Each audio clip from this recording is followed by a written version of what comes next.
Seja muito bem-vindo ao GuiaCast, um podcast para os profissionais de logística e supply chain que nunca param de aprender. Compartilhamos toda semana as melhores práticas, desafios e informações para suporte às suas decisões, a fim de ajudá-lo a gerenciar a sua carreira e a sua empresa com mais eficiência. Uma consultoria independente, acionável e objetiva para os líderes do setor. Vamos ouvir!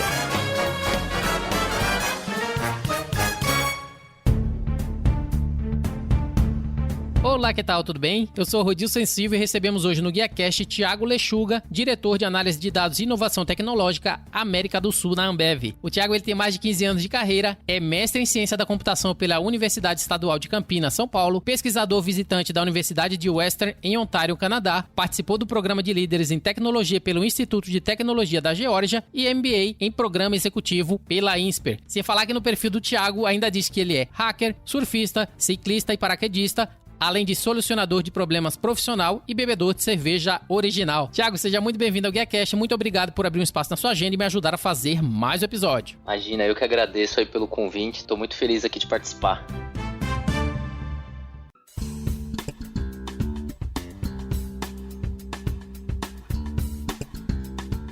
Thiago, iniciando o nosso bate-papo, eu gostaria que os nossos ouvintes, conhecessem um pouco mais sobre você, sobre quem é o Thiago. Eu vi em suas redes sociais muitas fotos suas em família, muitos vídeos seus pulando de paraquedas no seu canal no YouTube, fotos de uma Harley Davidson e principalmente também fotos das suas filhas. Gostaria que você pudesse falar um pouquinho pra gente sobre quem é o Thiago, Você realmente em família, você fora do trabalho, para que os nossos ouvintes conheçam um pouco mais sobre você pessoalmente, por favor. Beleza, bom, sou o Thiago Lechuga, tenho 35 anos, sou casado, sou pai de 2 meninas, uma tem 5 anos, outra tem 1 aninho. Sou um cara fissurado por tecnologia, doente mesmo, tô o tempo todo conectado, vendo o que tá acontecendo, testando, fuçando em tudo, entendendo como as coisas funcionam e adoro praticar esportes radicais. Acho que dependendo da época do ano aí eu tô variando um pouco qual o do momento. Sou paraquedista também, adoro, é uma das minhas paixões. Mas no momento tô focando aí no mountain bike, então eu sou o cara que domingo aí tá sempre pedalando por aí. Cara radical mesmo, né?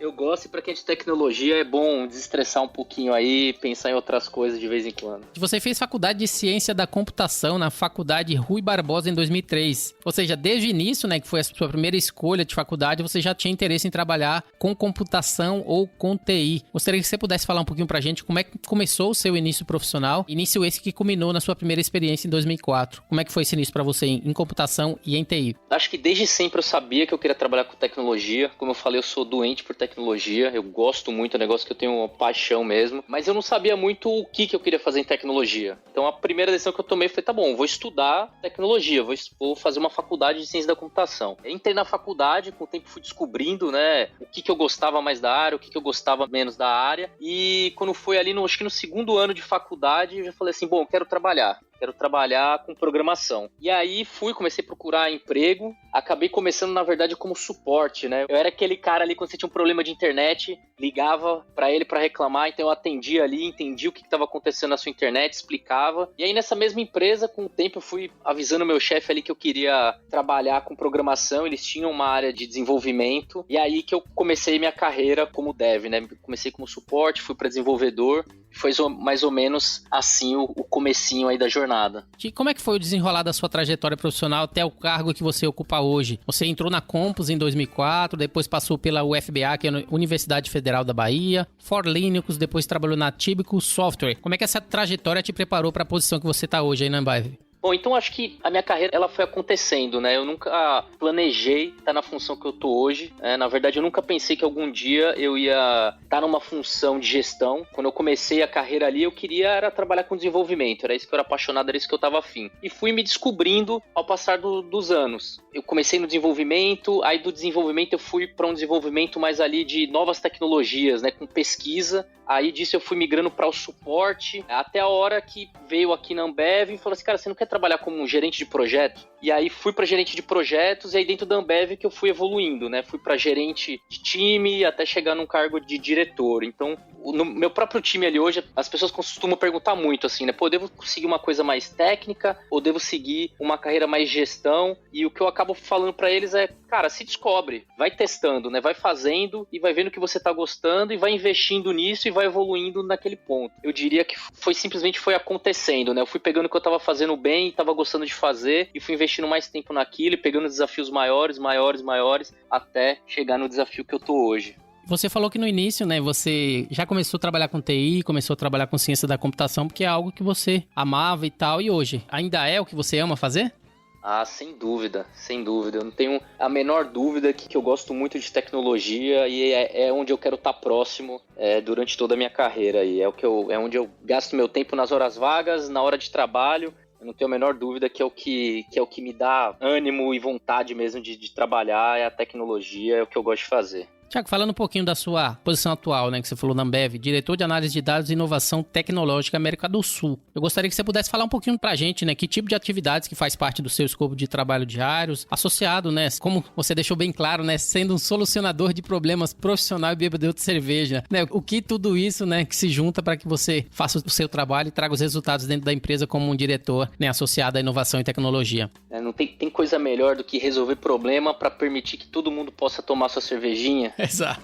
Esse é um desafio que me motiva muito. E falando assim da minha função atual e de como é a minha rotina, é uma posição muito de estratégia, né? Então minha função é basicamente definir para onde que a gente tem que ir ali com dados em geral dentro da companhia, quais são os desafios que a gente vai resolver e depois garantir que a gente vai seguir nessa direção e vai conseguir resolver isso. Agora, por exemplo, no final do ano, é uma parte bem importante da gente definir o que a gente vai fazer no ano que vem. Pô, qual que é a estratégia? Quais são os gaps que a gente tem hoje? O que a gente tem que fechar? Como que a gente tem que resolver esses problemas que estão em aberto? Então, é bastante assim a minha rotina, né? E aí depois do decorrer do ano é muito adaptar e resolvendo o problema para garantir que as coisas estão evoluindo na direção que a gente planejou. Então é mais ou menos assim, acabo que eu não fico tão, eu diria que no meu job description, eu não tô ali fuçando realmente, metendo a mão na tecnologia, mas eu faço por prazer ali, de curioso, né? Para entender o que o time tá fazendo, ter uma visão melhor dos gaps que a gente tem hoje. Acho que é mais ou menos isso aí. Ô, Tiago, uma dúvida minha agora, né, que me apareceu aqui. O gestor, né, como a gente fala, o diretor de inovação tecnológica que mexe com tecnologia, ele tem que saber mais que os seus funcionários? Ou que tipo de qualidade você acha que é essencial para você tirar o máximo daqueles que trabalham com você? Olha, se tiver que saber mais, eu tô ferrado, porque eu de longe, eu realmente não sei mais do que meu time, principalmente quando a gente fala de ciência de dados. Não sei mais do que eles. Eu acho que a minha função, como eu falei, ela é muito estratégica e de resolver problema, tirar os problemas da frente deles para o time conseguir realmente trabalhar e entregar resultado. Eu tento estar conectado, entender o que está acontecendo, né? Ter uma noção técnica ali do que o time está passando, né? Mas eu não sei mais que eles, com certeza não sei mais do que meu time no dia a dia, não. Tiago, falando um pouquinho agora da Ambev, né? Empresa que a gente sabe que é centenária, fundada como Boemia, primeira cervejaria do Brasil em 1853. Poderia falar um pouquinho pra gente sobre a empresa? Eu tenho certeza que muita gente conhece as cervejas individualmente, mas não associa, né, ao nome Ambev. Claro que pra gente que é da indústria é muito conhecido, mas para as pessoas mais comuns talvez não. Gostaria que você pudesse falar um pouquinho pra gente sobre essa história de sucesso que ainda está sendo escrita, né, como diz no próprio site, em relação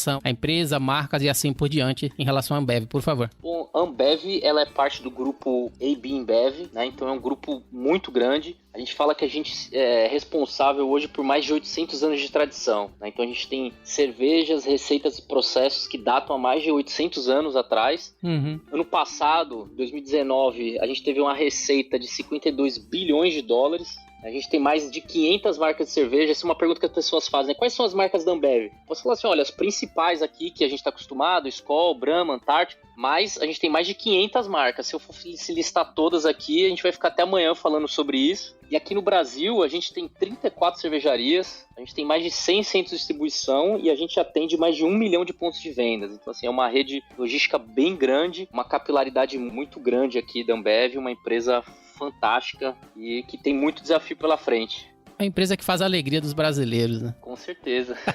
Ô, Tiago, pra gente falar um pouquinho sobre o nosso tema principal, que é Supply Chain Analytics, uma jornada de dados do campo ao copo. né? Você tem trazido aí inúmeras soluções em relação às necessidades que a Ambev ela busca, principalmente como você falou, a empresa centenária, uma empresa que visa bastante tecnologia, uma empresa que, conforme eu vi no site, né, tá construindo uma história meio que diariamente há bastante tempo. Eu gostaria que você pudesse falar um pouquinho pra gente, né, em relação a como que tem sido essa jornada de dados na Ambev nesses seus 8 anos da empresa, né, em relação a essa parte de Supply Chain Analytics. Bom, a jornada de dados, eu diria que ela começou lá em 2015. Em 2015 a gente colocou 2 pessoas no time e começou a trabalhar com dados. Começamos a fazer piloto, algoritmos ad hoc, né? Pô, alguém tinha uma hipótese, pô, será que esse produto aqui, qual que seria o preço ideal? Ou será que isso daqui, qual que é a causa raiz desse problema? E a gente começou a fazer análise. Vamos coletar os dados, vamos fazer uma análise, vamos entender o que está acontecendo. Com isso a gente começou a ganhar confiança, né, do business. As pessoas começaram a entender o potencial que a área tinha, e aí a gente foi evoluindo. Em 2016 já tinham 10 pessoas, 2017 já tinham 20 pessoas, e aí a gente começou a se profissionalizar. Tá bom, agora a gente precisa de uma plataforma de dados, a gente precisa de processos mais bem definidos, e começamos a investir nisso. E aí quando foi ali 2018 para 2019, que aí começou o boom da área, né? A gente saiu de 27 pessoas para 51 pessoas, hoje a gente já tá com 73 pessoas mais ou menos, e o plano para o ano que vem é dobrar mais uma vez o time. E aí a gente começa a mudar o foco, a gente começa a fazer muita ingestão de dados, né? A gente está falando, como você falou, uma empresa centenária, a gente tem muitos sistemas antigos, e que eu tenho que tirar todos esses dados de lá, organizar em algum lugar para a gente conseguir fazer os estudos, né? E conseguir entregar os algoritmos, entregar as buzzwords aí, né? Entregar a inteligência artificial, entregar machine learning. E aí é a jornada justamente que a gente entrou ali, 18, 19, 20. A gente começou a fazer bastante coisa bacana. Ô, Thiago, assim como você falou, né, vocês saíram de 20 pessoas, depois 51 pessoas, agora 73 pessoas. Gostaria que você pudesse falar, uma vez que a gente está falando de pessoas, qual que é o papel das pessoas nessa jornada, né, do time? Como que vocês têm trabalhado com a equipe para que os resultados sejam alcançados? Perfeito. Bom, eu tinha acabado de falar, né, que eu não entendo mais que o time. Então, se não sou eu o cara que vai fazer acontecer as coisas, então vai ser o time, né? Eles que estão fazendo, eles que estão entregando resultado. Então é a peça fundamental aqui. E principalmente quando a gente fala de analytics, né? Que agora virou moda, né? Virou sensação, tá todo mundo montando seu time de analytics, todo mundo tentando fazer alguma coisa nessa linha. Então o mercado tá super competitivo, né? Então, pô, como que a gente consegue ter um time bom, formar esse time, atrair, reter essas pessoas que estarem motivadas aqui e estarem dando as ideias e trazendo tecnologia nova, trazendo soluções novas. Então esse é a peça fundamental aí para fazer o time evoluir e entregar resultado, né? E que tipo de habilidades que são necessárias para os profissionais que atuam com dados, ou que novas posições surgiram, né, em detrimento dessas novas necessidades do mercado? Poderia falar um pouquinho para a gente como é que está o mercado para esses profissionais que estão chegando ou para aqueles que já estão e se empenhando nessa nova fase em relação às necessidades do mercado voltado para a TI? Eu diria que o mercado hoje está super aquecido em relação a dados. Até, sei lá, talvez 3, 4 anos atrás, ninguém falava de cientista de dados, ou se falava muito pouco, né? Do engenheiro de dados, do cientista de dados, um engenheiro de machine learning, e hoje são funções rotineiras, né? Que a gente precisa estar contratando e tem dificuldade de contratar. Primeiro ponto, acho que o mercado está super aquecido, tem essas denominações novas, né? Cada vez aparecem outros nomes ainda, Analytics Translator, vai aparecendo outras funções, especialista de BI. As pessoas têm que se preparar para isso. Quem está a fim de entrar tem que se preparar para isso e tem que estar super disposto à mudança, a evoluir, porque não é uma área que já está definida e está super estável, né? Às vezes você vai numa empresa, o cientista de dados faz um papel. Você vai para outra empresa, ele faz um papel completamente diferente. As empresas ainda estão evoluindo, ainda estão se encontrando o seu modelo de trabalho. Então, acho que quem entra na área tem que estar preparado para mudanças. Ainda não é uma área que está super estável, que todo mundo trabalha da mesma forma. Então, dependendo da empresa que você vai, o papel do cientista de dados pode ser completamente diferente, o papel do engenheiro de dados pode ser completamente diferente. Então, as empresas ainda estão evoluindo em maturidade, ajustando seus modelos de trabalho. Então, acho que para entrar na área tem que estar super conectado, vendo o que está acontecendo, evoluindo também em conhecimento, porque o conhecimento na área está evoluindo muito rápido, e preparado para se adaptar às mudanças conforme a área for chegando num nível de maturidade maior. Então, acho que esses são os pontos fundamentais aí para quem está entrando na área. Ô, Thiago, como a gente falou no início, né? Desde o início você já queria trabalhar com TI, você começou, fez faculdade, né? Já em ciência da computação ali em 2003. Mas em face dessas novas necessidades relacionadas à profissão, tudo isso está surgindo, como que você acha que está o aprendizado hoje, né? As pessoas já conseguem aprender todos esses diferenciais, falando de blockchain, analista de dados, ou engenheiro de dados e assim por diante, já na faculdade, ou isso é algo que você, no momento, tem que aprender na prática? Olha, Eu acho que as universidades, elas acabam que demoram um pouco para evoluir no que cobrar dos alunos, né? Do que ensinar ali, para que lado que elas vão. Mas o bom é que a base não muda. Então, tudo que é novo que a gente está estudando agora vem de uma base que está lá e que é super importante você conhecer. Então, talvez você não vai ter ali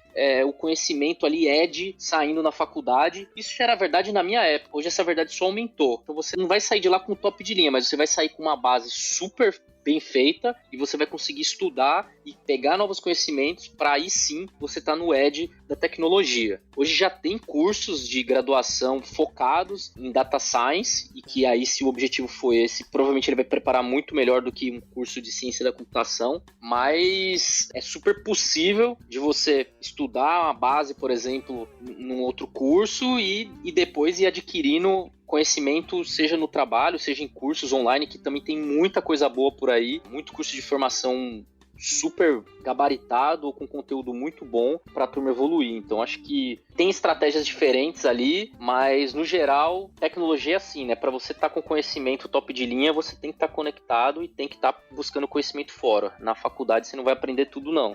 E falando um pouquinho da tua equipe aí dentro da Ambev, eu gostaria que você pudesse falar um pouquinho pra gente qual que é o escopo em relação às entregas deles, né? Associado a cliente, usuário, né? Produtos, time to market, custos, etc. O que está envolvido em relação a BI, Analytics, etc. na empresa, né? Você poderia falar um pouco pra gente das entregas que o time tem que estar entregando aí para poder garantir o resultado, principalmente em relação aos projetos que vocês estão trabalhando como sendo pioneiro aí dentro da empresa, né? Em relação a essa parte de Analytics? Tem até uma história legal nisso, que é o seguinte: quando a gente começou a área, a ideia era assim, não, a gente chama Advanced Analytics, a gente vai fazer só coisa super avançada, né? Vamos fazer ali as coisas super difíceis, porque o basicão de ajustar dados, o dashboard, a gente tem que deixar para outras áreas fazer isso. Só que com o tempo a gente começou a ver o seguinte: não adianta nada eu falar que eu vou fazer machine learning se eu não tiver os meus dados super estruturados para eu trabalhar em cima disso. Então, com o tempo, a gente foi migrando e hoje a gente é responsável de ponta a ponta. Então, de tirar o dado lá do sistema fonte, a estruturar ele no Data Lake, a fazer análises mais básicas, a fazer visualização, até lá o Machine Learning, a gente faz. Então, hoje o time é responsável por tudo, inclusive é responsável por fazer self-service, para dar ferramentas para que outras pessoas também possam fazer, caso elas queiram fazer análises mais avançadas. Então hoje a gente abraça de tudo e a gente atende todas as áreas. O time de tecnologia lá, a gente divide ele por torres de negócios, né? Então a gente tem um time, dentro do time de Analytics, a gente tem pessoas que atendem logística, tem pessoas que atendem vendas, marketing, jurídico. Então a gente atende de todas as áreas também dentro da Ambev, a gente tem projetos com praticamente a companhia toda. Falando um pouquinho agora, né, a gente falou de várias ferramentas, né, nesse nosso bate-papo, Machine Learning, RPA, Data Lake, Blockchain, etc. Eu gostaria que você pudesse dar um overview pra gente também sobre essas ferramentas, né, para que os nossos ouvintes ele entendam quais são as ferramentas existentes, mas principalmente, né, as diferenças entre cada uma delas e as aplicabilidades dentro da empresa. Você poderia falar um pouquinho? Bom, então eu vou falar de uma maneira bem simplista, né, e bem focada em como a gente trabalha aqui hoje. Tem vários tipos de ferramentas, vários fornecedores distintos, modelos de trabalho. Então eu vou falar de um jeito aqui mais para dar uma visão geral e dar um empurrão inicial para quem quiser pesquisar mais coisas. Bom, a gente usa bastante ferramentas da Microsoft aqui, a gente tem uma parceria bem forte com eles. A primeira etapa aqui do nosso processo é toda a etapa de coletar os dados do sistema de origem, processar esses dados, e aí a gente usa bastante o Data Factory. Aí depois vem a segunda camada de dados ali, que a gente armazena e organiza esses dados no nosso Data Lake, que a gente usa o Azure Data Lake Storage. E aí vem a terceira camada, quando a gente fala, a gente já está falando de processamento e algoritmos, que a gente usa bastante o Databricks e Python para fazer os algoritmos. Depois tem a camada de visualização e de self-service BI. E aí a gente usa bastante Power BI e Metabase. Então, de forma bem rasa e bem simplista, as principais ferramentas que a gente usa para entregar aí são essas. Como você sabe, né, um tempo atrás eu conversei com o Mário, né, que é seu gerente aí de análise de dados da Ambev. Ele tinha me falado sobre um projeto bem bacana que você estava usando o algoritmo que realiza a predição de acidentes dentro da cervejaria, que foi um projeto que vocês iniciaram há um tempo atrás. Eu gostaria que você pudesse falar um pouquinho pra gente como que tá esse projeto, né, quais são os dados atualizados hoje, né, uma vez que eu falei no início do ano, então você já tem praticamente mais esse ano aí de compilação de dados e informação. Como que tá em relação a esse projeto de predição de acidentes dentro da Ambev? Esse projeto é um projeto que eu particularmente gosto bastante, bastante, né? Ele é um projeto bem sexy, eu diria assim, né? Ele é fácil de entender o benefício dele. E realmente, a gente usou uma série de dados para conseguir prever que a gente poderia ter um risco de acidente em alguma cervejaria. E aí a gente fez uma versão desse algoritmo e publicou ela na internet, no GitHub, com código totalmente aberto para que outras empresas pudessem também usar. E hoje, a situação que a gente está é a seguinte: essa é uma dificuldade que a gente vem passando bastante, principalmente em algoritmos de eventos raros, que é quando você começa a prever os eventos e você começa a resolver, o comportamento começa a mudar e aí o seu algoritmo começa a parar de funcionar. E aí você tem que pensar em agora um novo modo para evoluir e dar o próximo passo. Então, a gente até não evoluiu muito lá no GitHub por causa disso. A gente começou agora a trabalhar num outro modo, em uma nova versão, que talvez seja até mais simples, mas que continue funcionando, né? Então, apesar de, a princípio, né, mais dados, eu tenho um resultado melhor, mas nesse caso específico, a gente está tendo que ver um modo diferente de resolver o problema para que até funcione por mais tempo aí o nosso algoritmo. Tá na fase de dar uma cara nova aí pro projeto. Timaru, em relação, né, toda essa jornada que a gente já vem falando, né, de Analytics, 8 anos que você já tem na empresa, né, por mais que você começou a ver toda essa maturidade em relação a Analytics na empresa desde 2015, gostaria que você falasse um pouquinho pra gente em relação, né, ao nível de maturidade de vocês, né, se alguma empresa ela tiver que se comparar e olhar e ver qual que é o nível de maturidade que elas estão também em comparação a uma empresa como a Ambev, como que você faz essa mensuração em relação à maturidade da empresa, essa parte de Analytics, que mostra que o trabalho que vocês têm feito, que a equipe tem feito, que o próprio Mário, o trabalho que vocês têm feito, está dando o resultado necessário. Como que está a maturidade da empresa?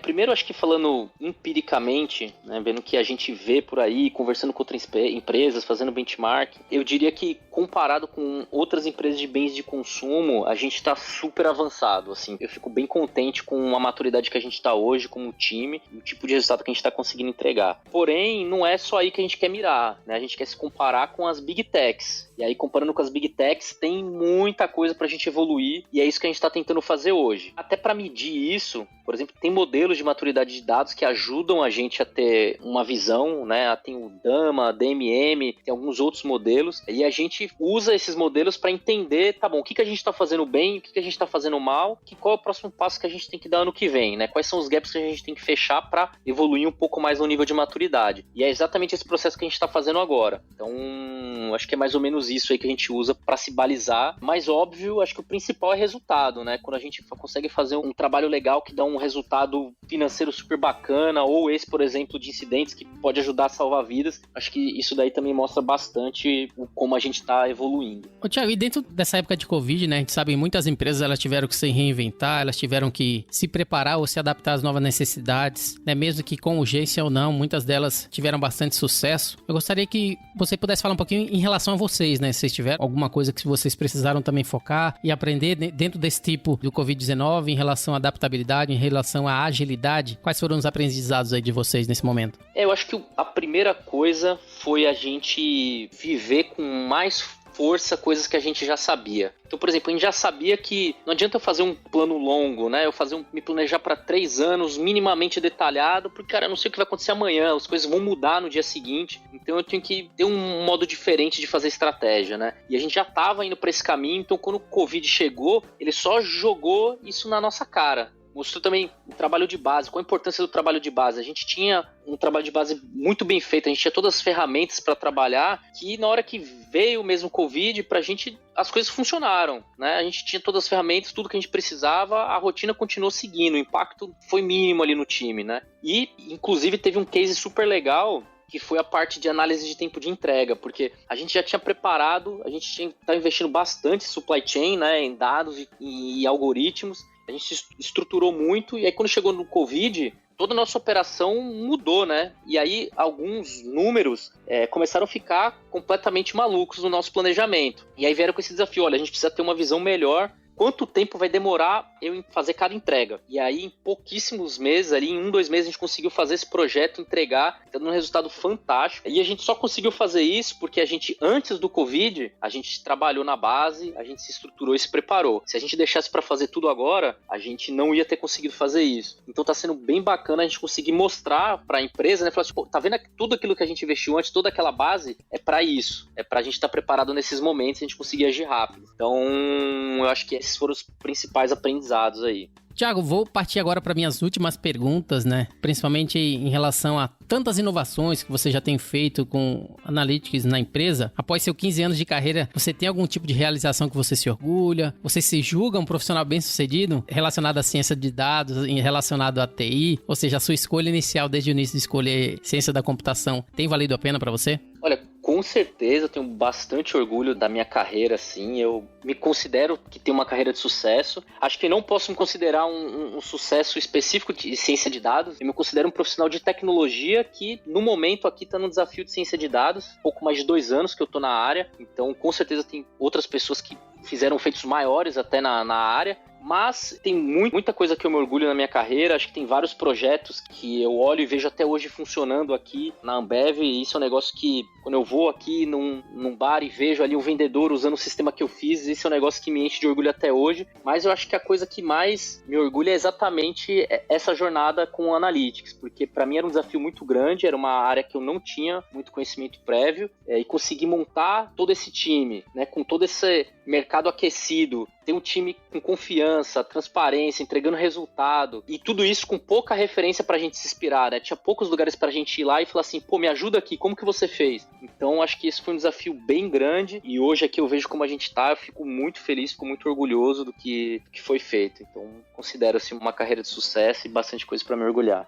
Tiago, você colocou no seu perfil, né, hacker por diversão, além de membro do conselho do Nagaroa Hacker Club. A gente sempre, devido a filmes e muitas outras coisas, a gente pensa na palavra hacker como sendo uma referência negativa, né, associada à invasão, roubo de dados, etc. Eu gostaria que você pudesse definir pra gente, não é, uma vez que você se autodenomina hacker, o que significa pra você ser um hacker por diversão e também membro do conselho Garoa Hacker Club?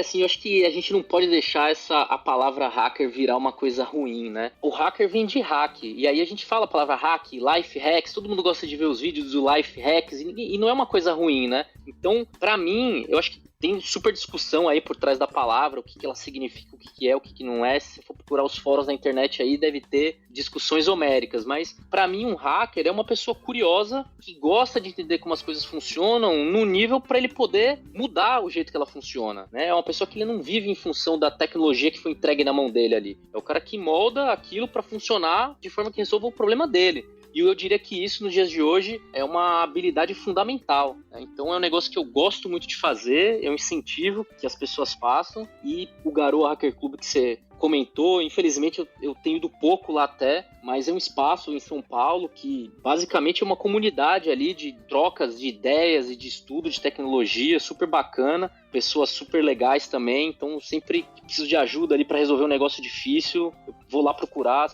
tem muita gente a fim de ajudar e trocar experiências, então é um processo bem legal aí. Ótimo.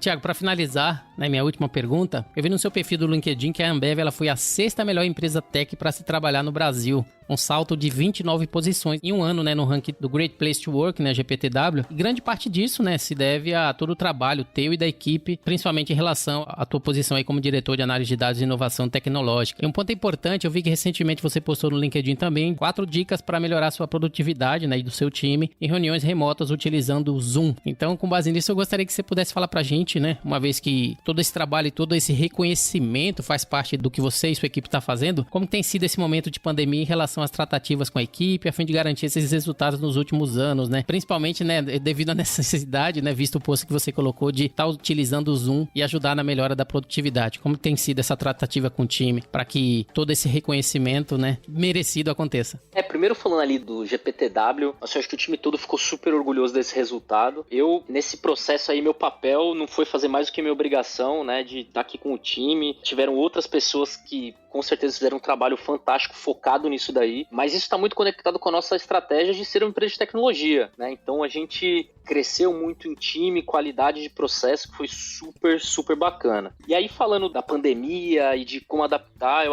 diria que para mim foi super difícil. Foi, sabe, aquela coisa que você resolvia numa virada de pescoço, agora virou 5 reuniões de 30 minutos no Zoom. A gente tem na Ambev muita cultura de gastar sola de sapato, de unir as pessoas, e isso de uma hora para outra acabou, né? Então a gente teve que achar outro modelo de trabalho. Mas, mais uma vez, trabalho de base aqui se mostrou super importante. Então a gente já estava super estruturado para trabalhar remoto, para trabalhar de pessoas em locais distintos. Então o ritmo quase que não diminuiu aqui, né? A vida continuou normal, a equipe tinha as ferramentas corretas, tinha a cultura de dono, assumindo responsabilidade, tendo autonomia para resolver os problemas, então a coisa fluiu. E aí a nossa preocupação aqui como gestor foi mais de, como que tá a saúde do meu time, como que tá o bem-estar de todo mundo, né? A gente teve tempo para fazer isso, porque o resto a gente sabia que ia acontecer. Então, apesar da gente ter que se adaptar, de ter que mudar, a gente estava super preparado e a rotina aqui no time de tecnologia praticamente não mudou, né? Então foi uma experiência, tá sendo, na verdade, uma experiência bem interessante. E eu tô louco pra voltar pro escritório. Pra mim já deu, já acho que pra todo mundo. Tô ansioso pra essa vacina chegar e eu poder voltar pro escritório. Eu achei que o profissional de TI já tava acostumado a trabalhar de casa. Eu acho que tava, a gente tava, era comum, mas nunca foi todo mundo de casa, né?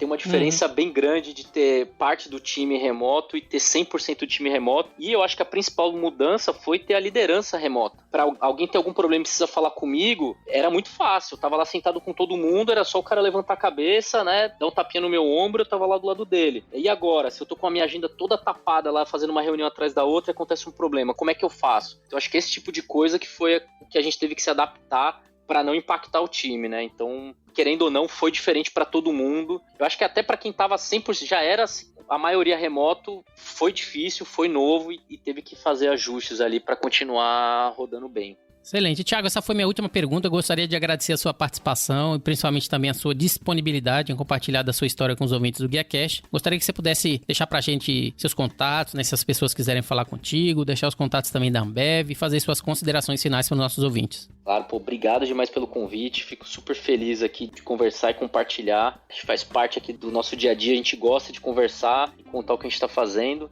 Super disposto, quem quiser entrar em contato, fica à vontade, pode me procurar lá no LinkedIn, Thiago Lechuga, pode mandar e-mail, thiago.lechuga@ambev.com.br. Fiquem à vontade aí, sempre bom trocar experiências e trocar conhecimento. Muito bem, o GuiaCast teve a honra de receber Thiago Lechuga, diretor de análise de dados e inovação tecnológica América do Sul na Ambev. E se você gostou desse episódio, não deixe de compartilhar com seus colegas, amigos e profissionais de supply chain. Você também pode me encontrar no LinkedIn, é só procurar por Rodilson Silva, comunicador logístico multiplataforma. Eu sou o Rodilson Silva com Thiago Lechuga, que te envia um GuiaCast abraço. Até a próxima. Tchau, tchau. Equalab.